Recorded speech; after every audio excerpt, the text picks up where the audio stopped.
Hello, Cancer, Sun, Moon, Rising, and Venus signs. Kamusta kayo? Sana po ay nasa mabuti kayong kalagayan. Welcome back po sa Star Tarot. Kung bago kayo rito, welcome din kayo. Thank you sa inyong support. I truly appreciate it. God bless you all, Cancer. Pauna mensahe ninyo, declutter. Yan, declutter your life. Let go of correspondence, objects, and people you no longer want. Someone will hurt your feelings and reveal a new side of themselves and you may wish to avoid. Ayan, so panahon na para maglinis, no? Panahon na para linisin ninyo ang buhay ninyo, ang sarili ninyo. Okay? Let go of the correspondence or mga bagay or mga tao na hindi na ninyo kailangan sa buhay so that you can make room for new things, new situations, and new people sa buhay ninyo. Okay? At maaari dito, no, baka meron mga tao, no, sa buhay ninyo, kaibigan, ano pa ba, person ninyo, mga mahal ninyo sa buhay, no? Hindi yan exception. Diyan, sometimes, talaga, merong mga nakakasakit ng damdamin natin, tulad na lamang nito. Sabi dito, someone will hurt your feelings. 'Di ba? Kasi baka tinuturing ninyo itong kaibigan, minahal ninyo ang taong ito, pero sa ngayon, hindi ninyo inaasahan, meron pala itong gagawin or sasabihin na makakasakit ng inyong damdamin. 'Di ba? Kaya maaring isa ito sa kailangan na ninyong i-let go din sa buhay ninyo kasi hindi pala siya mapapagkatiwalaan. What else? We have signs, your future positive direction will reveal itself. Any doubts and confusions will soon disappear. Okay? Kaya makinig kayo sa inyong intuition and also pay attention to the signs, symbols, and synchronicities, no? Na nakikita ninyo or pinapakita sa inyo ng Divine Universe, okay? Para nang sa gayon, magkaroon kayo din ng kalinawan sa inyong isipan. You'll be able to see a clear path, no, na dapat ninyo tahakin at this time na magkakaroon ng clarity or maghahatid sa inyo ng clarity at matatanggal ang inyong confusion. We have property, a property purchase or sale for many but hid security concerns in any transactions. So siguro ang iba sa inyo dito, Cancer, sa either may binebenta kayong property, bahay, lupa, mga ganon, ano, or baka meron kayong binibili, no? So, it's either you are selling or you are buying, regardless kung alin dyan ang inyong sitwasyon, make sure, na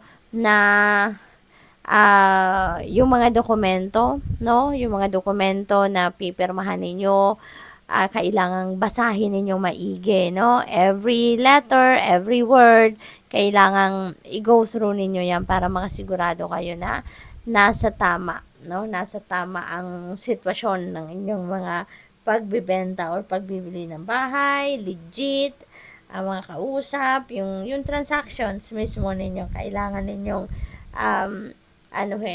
documented, kumbaga, no? Ng maayos. We have tough and trying times. Tough times ahead. Okay? Think long term and make decisions accordingly. Avoid negative people at all costs. Yan. Kasi naman, 'di ba? Kapag surrounded kayo ng negative people, no, eventually yung negativity ng mga taong 'yan didikit yan sa inyong energy field. Kaya as much as possible, iwasan ninyo yan. Okay? Iwasan. At saka, maaano pa ninyo ito, tawag dito, ma-avoid pa ninyo ang mga tough times ahead na ito na sinasabi, no? Be careful kayo sa pagdedesisyon ninyo, be careful kayo sa mga pananalita ninyo, sa mga sitwasyon, no, nakakaharapin ninyo. Sa ngayon, pag-isipan mabuti, no? Don't jump into conclusion right away or don't make any decision agad-agad na hindi ninyo pinag-isipan mabuti, hindi kayo nag-research, hindi ninyo inalam talaga, no, kung ano ang nakapalibot dyan sa mga na yan, mga bagay-bagay na yan. So, tingnan natin kung ano pang mga mensahe para sa iyo. we have Six of Cups. Ayan. So, give yourself the compassion you were never given. Ayan. So, Cancer, ang iba siguro sa inyo dito is going to, is going to travel home. Baka meron kayong importanteng kailangang gawin or kailangang asikasuhin, sa kung saan man kayo dati nakatira or kung saan man naroon ang inyong mga pamilya or mga mahal ninyo sa buhay. Okay? At saka, this time also, parang, ang napipick up ko dito, lagi kayo yung nagsasakripisyo, kayo lagi yung tumutulong sa mga mahal ninyo sa buhay. Pero parang ngayon, parang at some point, baka nagsi-self-pity kayo. Cancer, yun na napipick up ko rito, no? Kaya, siguro kailangan muna din ninyo na mag-step back sa lahat ng inyong pinagkakabalahan, lahat ng iniisip ninyo, kung ano man yan. Time out muna kayo, kahit saglit lang, no? Maibalik lang muna ninyo ang sarili ninyo sa sentro para hindi kayo low vibe, hindi kayo nanghihina, 'di ba? Kasi kailangan ninyo 'yan. Kailangan ninyo na maging malakas, maging matatag.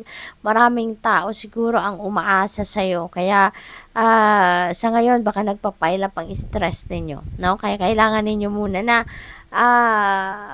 alagaan naman ninyo ang inyong sarili. Step back muna kayo, atras muna kayo ng kahit saglit lang sa kung ano man ang inyong pinagkakabalahan. Okay? So, what else? We have Ace of Wands. Ayan. So, there is, reigniting of passion dito. So, which is good.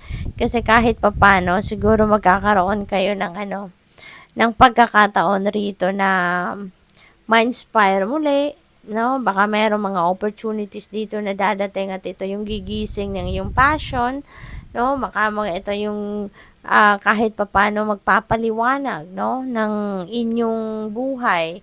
Ito yung muling magpapangiti sa inyo kasi parang lately parang mabigat, no, ang pinagdadaanan ng iba sa inyo. Maybe you are experiencing challenges sa ngayon, sa iba't ibang area ng buhay ninyo. Kaya ngayon, you're starting something fresh dito. You're starting something new, no, sa buhay ninyo. So, kung ano man yan, maganda kasi kahit papano magkakaroon ng spark, kumbaga, yung inyong passion. At may inspire kayo. We have King of Pentacles. Ayan. So, true success isn't just about money. No, it's about happiness too. Kasi nga, 'di ba, yung bawat isa sa atin iba ang definition ng success. Ang iba, masaya lang, no, maging masaya lang, maging joyful lang ang pakiramdam niya, tagumpay na siya.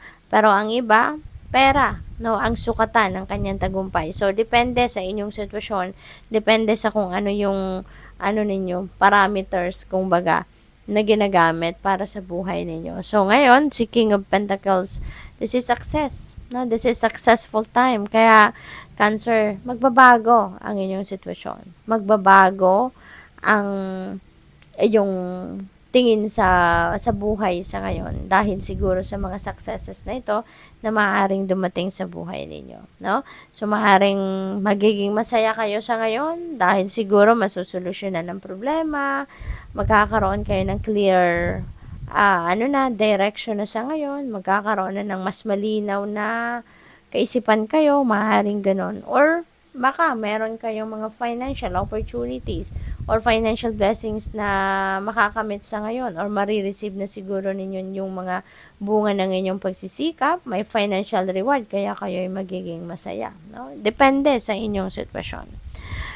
What else? We have 8 of Wands. Ayan. So, light a fire underneath your cauldron and go, go, go. Ayan. So, feeling ko, eto at saka si Ace of Wands, magka-connect, ang kanilang energies sa ngayon, ang sitwasyon. Kasi baka meron nga kayong mga opportunities na dadating sa ngayon that is going to, parang magi-ignite ng inyong passion, baka ito gaganahan kayo sa buhay, 'di ba? Mawawala yung pagod ninyo siguro dahil sa mga opportunities na itong dadating sa inyo. At kaya mas mas magiging ano kayo, excited na kayong muli, yung gano'n, ano. Baka mabisi kayo sa ngayon, baka meron din travel talaga dito na paparating para sa iba sa inyo, Cancer. So, good luck. Thank you for watching. Love and light. Namaste.